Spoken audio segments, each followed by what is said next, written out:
Last videos में आप लोग सेल मेम्ब्रेन का स्ट्रक्चर पढ़ रहे थे और सेल मेम्ब्रेन के स्ट्रक्चर को एक्सप्लेन करने के लिए आप लोगों ने डिफरेंट साइंटिस्ट की कंट्रीब्यूशन देखी कि डिफरेंट साइंटिस्ट ने सेल मेम्ब्रेन के स्ट्रक्चर को एक्सप्लेन करने के लिए कौन कौन से मॉडल को एक्सप्लेन किया था। इस वीडियो में हम देखेंगे कि सेल मेम्ब्रेन का फंक्शन क्या होता है और सेल मेम्ब्रेन का फंक्शन में जो मेजर रोल ये प्ले कर रही होती है सेल मेम्ब्रेन, वो ये है कि ये आपकी सेल को शेप प्रोवाइड कर रही होती है।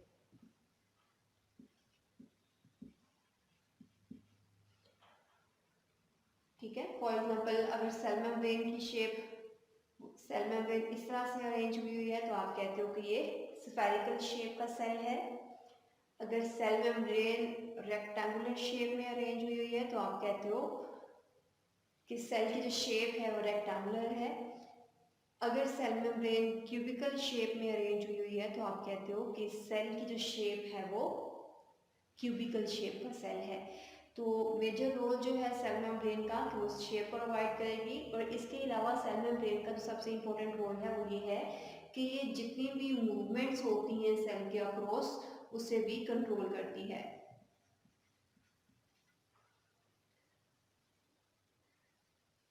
आपको पता है कि सेल को जिंदा रहने के लिए न्यूट्रिएंट्स चाहिए होते हैं। वो न्यूट्रिएंट्स कार्बोहाइड्रेट्स हो सकते हैं, लिपिड्स हो सकते हैं, प्रोटीन्स हो सकती हैं, या फिर इसके अलावा वाटर का कोई मॉलिक्यूल हो सकता है। इन सारे न्यूट्रिएंट्स को सेल के अंदर लेके आना होता है, और जितना भी वेस्ट सेल प्रोड्यूस करता है उस वेस्ट को सेल से बाहर रिमूव करना है। तो इट मीन्स के न्यूट्रिएंट्स को सेल के अंदर जाने के लिए और जितना भी वेस्ट है उसको सेल से बाहर आने के लिए सेल मेम्ब्रेन को क्रॉस करना होता है। और इस सेल मेम्ब्रेन का स्ट्रक्चर आप पढ़ चुके हैं। अब हमने देखना है कि ये सेल मेम्ब्रेन जो कि मूवमेंट्स को कंट्रोल करती है, न्यूट्रिएंट्स एंड वेस्ट के फ्लो को कंट्रोल करती है, वो मूवमेंट्स कितनी टाइप्स की हो सकती हैं। ठीक है, तो फर्स्ट मूवमेंट जो हम पढ़ेंगे वो है डिफ्यूजन।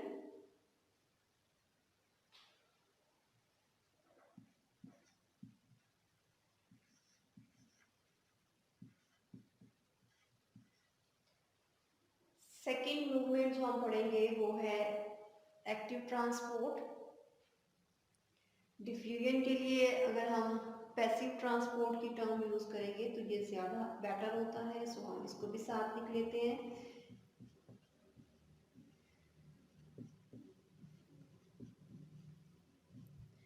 एंड सेकेंड मूवमेंट जो हमने पढ़नी है वो है एक्टिव ट्रांसपोर्ट। पहले मैं यहाँ पे जितनी भी मूवमेंट्स आपने पढ़नी है उनको एनलिस्ट कर देती हूँ, फिर उसके बाद हम वन बाय वन सारी मूवमेंट्स को डिस्कस कर लेंगे। तो सेकेंड मूवमेंट हमने पढ़नी है एक्टिव ट्रांसपोर्ट।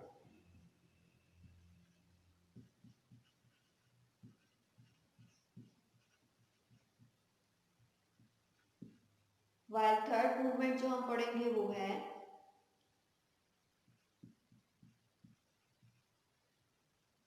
एक्सोसाइटोसिस।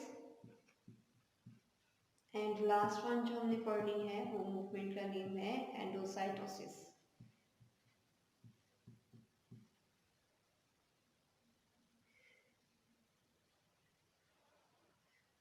डिफ्यूजन जिसके लिए हमने एक सिंपल वर्ड यूज किया पैसिव ट्रांसपोर्ट। पैसिव ट्रांसपोर्ट को फर्दर अगर हम डिवाइड करें तो इसके अंदर भी हमने थ्री टाइप्स की मूवमेंट्स पढ़नी है। First one is simple diffusion,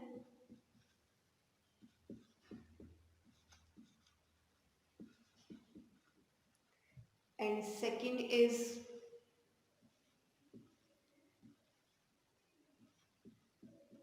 osmosis, and last one जो हम पढ़ेंगे वो है फैसिलिटेटेड डिफ्यूजन।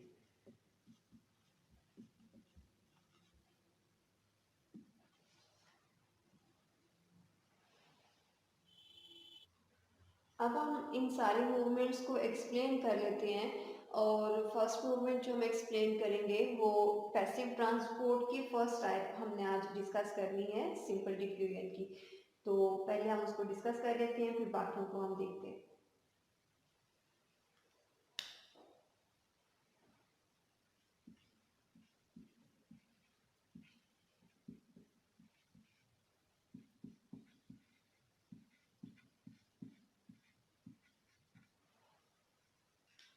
सो पैसिव ट्रांसपोर्ट की फर्स्ट टाइप अभी हम डिस्कस करने लगे हैं, जो है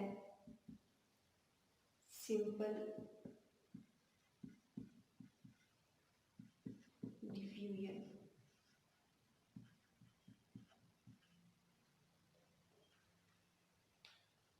सो सिंपल डिफ्यूजन की डेफिनेशन अगर सबसे पहले हम लिखें तो डेफिनेशन में आप लिखोगे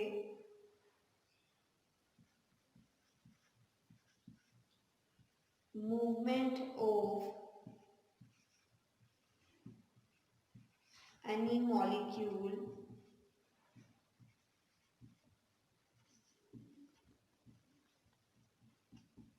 from its area of high concentration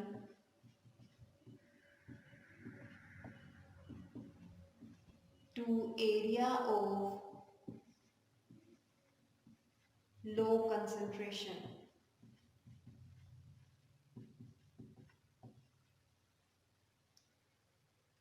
okay, दो चीज़ें जो हाईलाइट आपको यहाँ पे करने की ज़रूरत है डेफिनेशन में। एक चीज़ ये है कि movement of any molecule, second its, and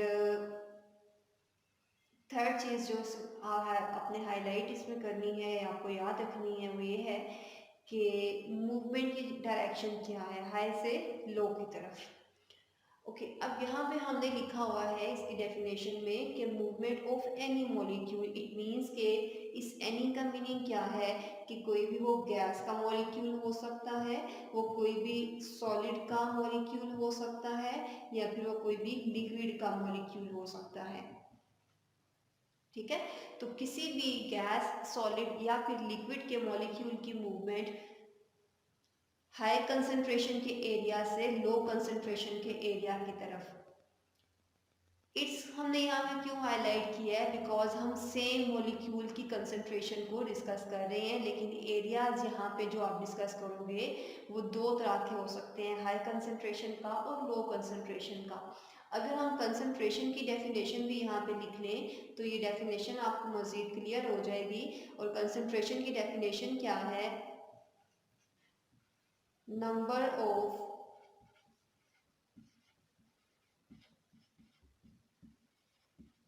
molecules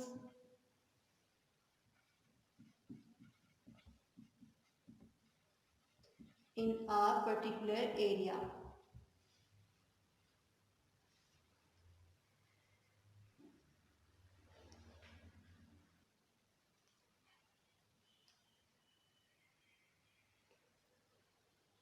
अब फॉर एग्जांपल मैं यहाँ पे दो एरियाज शो कर रही हूँ। फर्स्ट हम इसको कंसिडर कर लेते हैं एंड सेकंड हम ये एरिया कंसिडर कर लेते हैं। और यहाँ पे फॉर एग्जांपल मैं किसी गैस के मॉलिक्यूल की बात कर रही हूँ, और गैस के मॉलिक्यूल यहाँ पे जो नंबर है, फॉर एग्जांपल ये नंबर जितने मैंने डॉट्स यहाँ पे लगाए हैं ये मॉलिक्यूल्स का नंबर है। सेकेंड एरिया के अंदर जो नंबर ऑफ मॉलिक्यूल्स हैं, ये जितने डॉट्स मैं यहाँ पे ड्रॉ कर रही हूँ इतने यहाँ पे मॉलिक्यूल्स हैं।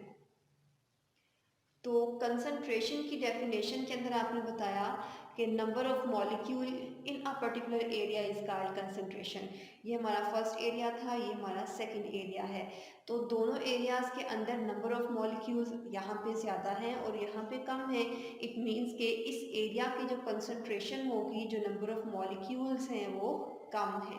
तो हम बोलेंगे कि इस एरिया की कंसंट्रेशन लो है, low concentration of this area. While second area के अंदर अगर हम नंबर ऑफ मॉलिक्यूल्स काउंट करें तो वहाँ पे नंबर ऑफ मॉलिक्यूल ज़्यादा है, तो इट मीन्स कि इसकी कंसंट्रेशन ज़्यादा होगी। तो हम यहाँ पे लिख देते हैं कि ये हाई कंसंट्रेशन एरिया है।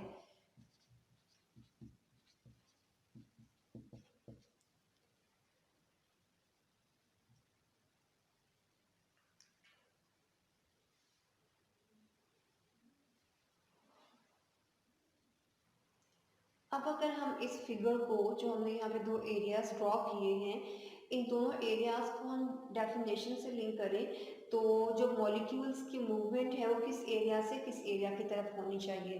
तो अकॉर्डिंग टू डेफिनेशन मॉलिक्यूल की जो मूवमेंट है वो हाई कंसंट्रेशन की एरिया से लो कंसंट्रेशन की एरिया की तरफ होनी चाहिए। तो इस डेफिनेशन के अंदर आप एक और सेंटेंस ऐड कर लें, टिल इक्विलिब्रियम इज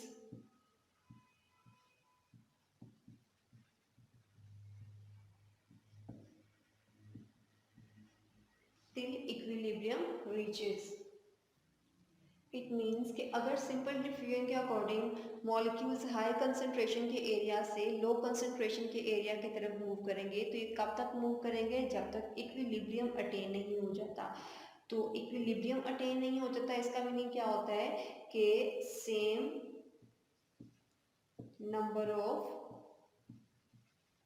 मॉलिक्यूल्स दोनों जगह पे नहीं हो जाएंगे। अब हम अज्यूम कर लेते हैं वो एरिया, जैसे हम कह रहे हैं कि हाई कंसंट्रेशन का एरिया है, यहाँ पे जो नंबर ऑफ मॉलिक्यूल्स हैं वो फॉर एग्जांपल यहाँ पे 100 हैं। वाइल ऐसा एरिया जहाँ पे नंबर ऑफ मॉलिक्यूल्स हम कह रहे हैं लो कंसंट्रेशन का एरिया है, हम अज्यूम कर लेते हैं कि यहाँ पे जो नंबर ऑफ मॉलिक्यूल्स हैं वो 10 है। आल्दो ये 10 से कम है और ये 100 से कम है, तो जस्ट हमने अभी अज्यूम किया है। तो डिफ्यूजन के अकॉर्डिंग मॉलिक्यूल्स कब तक मूव करते रहते हैं हाई कंसंट्रेशन के एरिया से लो कंसंट्रेशन के एरिया की तरफ, जब तक इक्विलिब्रियम अटेन नहीं हो जाएगा। इट मीन्स के दोनों जगह पे नंबर ऑफ मॉलिक्यूल्स सेम नहीं हो जाएंगे। तो यहाँ पे 100 मॉलिक्यूल्स हैं, यहाँ पे 10 मॉलिक्यूल्स हैं। फॉर एग्जांपल यहाँ से मॉलिक्यूल्स हाई कंसंट्रेशन के एरिया से लो कंसंट्रेशन के एरिया की तरफ मूव करना स्टार्ट हो गए हैं, और ये कब तक मूव करते जाएंगे, जब तक यहाँ पे भी 50 नंबर ऑफ मॉलिक्यूल्स नहीं हो जाता और यहाँ पे भी 50 नंबर ऑफ मॉलिक्यूल्स नहीं हो जाता। जैसे ही इक्विलिब्रियम अटेन होता है, इसके बाद कोई भी मॉलिक्यूल डिफ्यूजन के प्रोसेस के थ्रू मूव नहीं करेगा। तो इट मीन्स कि जब डिफ्यूजन के थ्रू कोई भी मॉलिक्यूल मूव कर रहा है तो इक्विलिब्रियम अटेन होने के बाद वहाँ पे जो नेट मॉलिक्यूल की मूवमेंट होती है वो स्टॉप हो जाएगी। मैंने टर्म यूज़ की है कि नेट मॉलिक्यूल्स की मूवमेंट।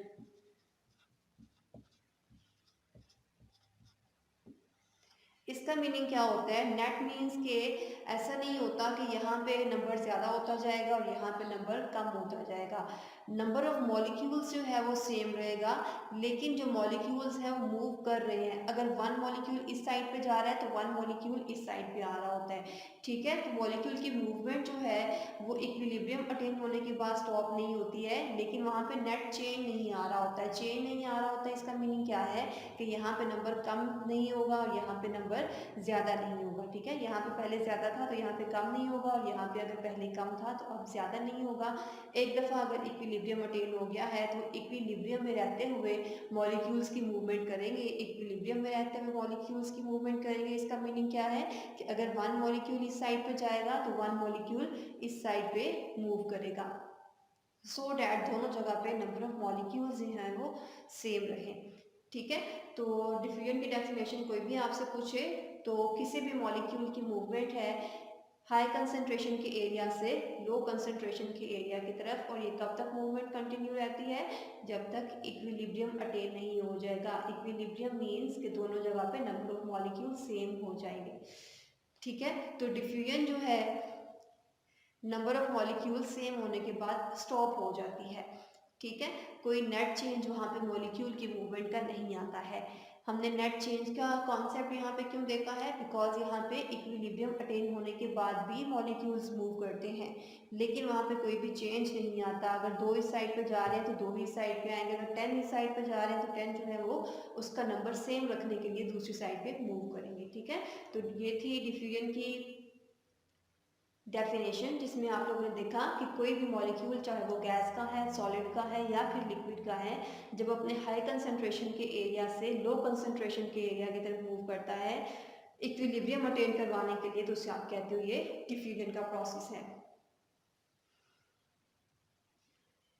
इसके अलावा आप लोगों ने कंसंट्रेशन की डेफिनेशन भी देखी कि किसी भी एरिया में जो नंबर ऑफ मॉलिक्यूल्स हैं किसी भी गैस के, सॉलिड के या लिक्विड के, उसे आप कहते हो कि ये उसकी कंसंट्रेशन है। अगर नंबर ऑफ मॉलिक्यूल ज़्यादा है उस एरिया में तो उसे आप बोलेंगे हाई कंसंट्रेशन का एरिया है, और अगर नंबर ऑफ मॉलिक्यूल्स कम है उस एरिया में तो उसे आप कहते हो कि ये लो कंसंट्रेशन का एरिया है।